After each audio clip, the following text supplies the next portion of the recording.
പ്രിയമുള്ളവരെ, ഇസ്രയേലിന്റെ രാജാവാകുവാൻ ദൈവം ദാവീദിനെ കണ്ടപ്പോൾ ദൈവനിയോഗത്തോടെ ശമൂവേൽ പ്രവാചകൻ ദാവീദിനെ അഭിഷേകം ചെയ്യുവാനിടയായി.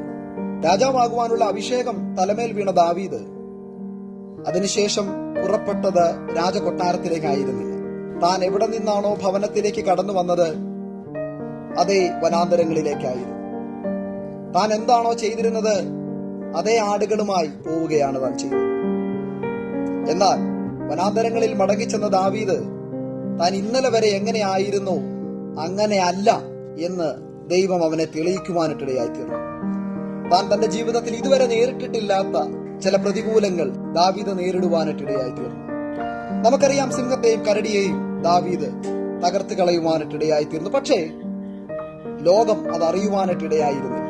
ദൈവിക തിരഞ്ഞെടുപ്പോടെ ദൈവിക അഭിഷേകം തലമേൽ വീണ പ്രിയപ്പെട്ടവരെ, ഇന്ന് നീ ചെയ്യുന്നതെല്ലാം എല്ലാവരും അറിയണമെന്നില്ല.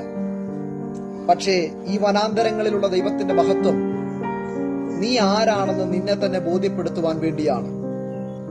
വനാന്തരങ്ങളിൽ നിന്നെ ഏൽപ്പിക്കപ്പെട്ട ശുശ്രൂഷ നീ ശക്തിയോടെ ചെയ്യുമ്പോൾ രാജ്യം മുഴുവൻ നോക്കി നിൽക്കെ ചിലതിന്റെ തല തകർക്കുവാൻ ദൈവം നിന്നെ എഴുന്നേൽപ്പിക്കുവാനിട്ടിടയായി തീരും. പ്രിയമുള്ളവരെ, ദൈവം നിങ്ങളെ മാനിക്കുന്ന ദിവസങ്ങൾ മുൻപിലുണ്ട്. കർത്താവ് നിങ്ങളെ എല്ലാവരെയും സഹായിക്കും.